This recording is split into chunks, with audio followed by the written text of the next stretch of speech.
Eccoci qui per una nuova recensione. Oggi andremo a scoprire insieme la videocamera a 360 gradi Panox V2. Questo dispositivo dispone di due sensori Sony CMOS da mezzo pollice e ciò gli permette di ottenere delle risoluzioni altissime. Oltre a girare video e a scattare foto, potremo poi effettuare delle live sempre a 360 gradi e controllare la videocamera persino da app. Ma scopriamo le restanti caratteristiche nella recensione completa. Allora, siete pronti? Sigla!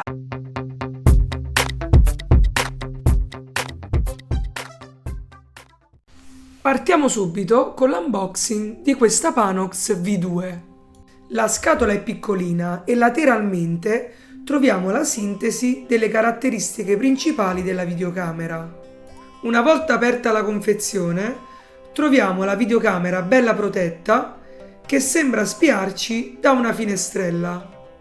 Al di sotto di essa troviamo due scatoline, una con una cover di protezione morbida per la videocamera ed un cavo di ricarica rigorosamente Type-C e l'altra con una pezzetta per la pulizia ed alcune istruzioni che, per la gioia di molti, oltre ad essere di facile comprensione, sono anche in italiano. La Panox V2 è leggera e maneggevole, pesa circa 200 grammi. Da un lato è il tasto rosso per l'accensione e spegnimento e dall'altro l'ingresso per il cavo di ricarica e la micro SD, cosa che vado a inserire subito. Ti consiglio di utilizzare una memoria rapida da almeno 64 GB, dato che foto e video girati con questo dispositivo occupano molto spazio. Aggiunta la memoria, accendo la videocamera ed inizio la configurazione, scegliendo italiano. Colleghiamola al nostro Wi-Fi inserendo la password e siamo pronti ad attivare la videocamera cliccando sul relativo tasto attiva. Esiste anche una comoda app per controllare la videocamera, ma la vedremo in seguito. Se ci dovesse essere un aggiornamento e la videocamera è carica, ti consiglio di farlo, così avrai tutte le funzioni aggiornate e i bug risolti. La risoluzione di questa videocamera è davvero alta. Pensa che registra video a 360 gradi fino a 5,7K e scatta foto fino a 12K. Infatti i dettagli degli scatti sono molto nitidi sia con il sole che in condizioni di scarsa illuminazione. L'app di cui avremo bisogno per controllare e gestire la videocamera è Panox ed è disponibile sia per Android che iOS. Una volta aperta andiamo a dare tutti i permessi necessari e siamo pronti a connettere la Panox V2. Accendiamo quindi la videocamera e clicchiamo Connetti sullo smartphone.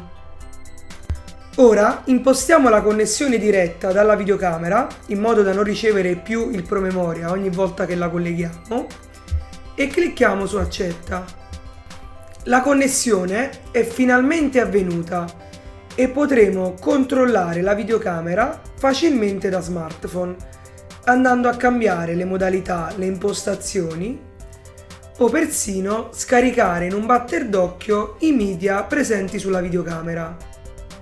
Ecco che spostandomi sullo schermo dello smartphone potrò vedere ogni parte della mia camera. Le modalità utilizzabili sono molteplici. Abbiamo foto e video a 360 gradi, il video standard, quindi normale piatto, l'AI tracking che mette il soggetto sempre in primo piano, il timelapse e tante altre. Una volta girato un video o scattato una foto, andando in basso a sinistra nell'app, potremo visionare in qualsiasi momento il risultato ottenuto, potendoci spostare ovviamente all'interno di tutta la scena. Per poter scaricare questo o altri media dovremo cliccare su Download in basso. I file saranno disponibili direttamente sull'app e per averli nella galleria dovremo cliccare in seguito su Esporta. Molto intuitiva è l'interfaccia della videocamera, che ricorda quella degli smartphone. Questo perché al suo interno è installato il sistema operativo Android 10. Visto come facilmente si accende o spegne il Bluetooth, il Wi-Fi, il GPS, si può aumentare o abbassare il volume, oppure andare nelle impostazioni ed avere tante opzioni regolabili. Tornando alle modalità di ripresa, ricordati che ciascuna di esse ha i suoi parametri settabili, come la risoluzione, la possibilità di inserire un timer, il tipo di stabilizzazione o se dividere l'archiviazione in segmenti. Molto apprezzata è la possibilità di fare dirette in 4K su YouTube, Facebook o altre piattaforme anche in contemporanea.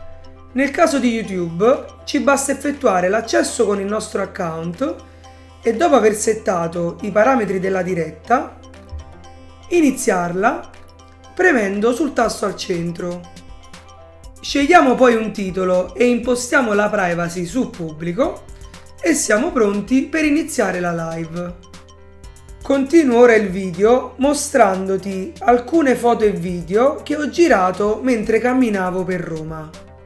In seguito mi sono spostato in un parco in una giornata abbastanza soleggiata.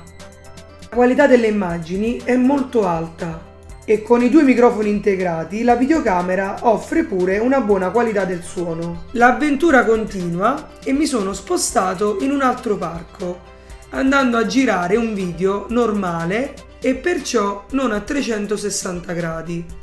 Da come avrai notato in tutti questi test, la videocamera viene sempre cancellata in automatico da tutte le riprese. Avendo il GPS integrato, potrai decidere di geotaggare foto e video in qualsiasi momento. Questa è la modalità di cui ti parlavo prima.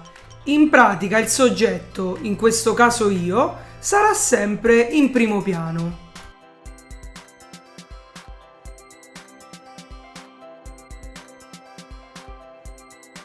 Ed anche questo video è giunto al termine. Se il video ti è piaciuto, supportami mettendomi un like e se ancora non l'hai fatto, iscriviti al canale. Io ti aspetto nella prossima guida. Ciao!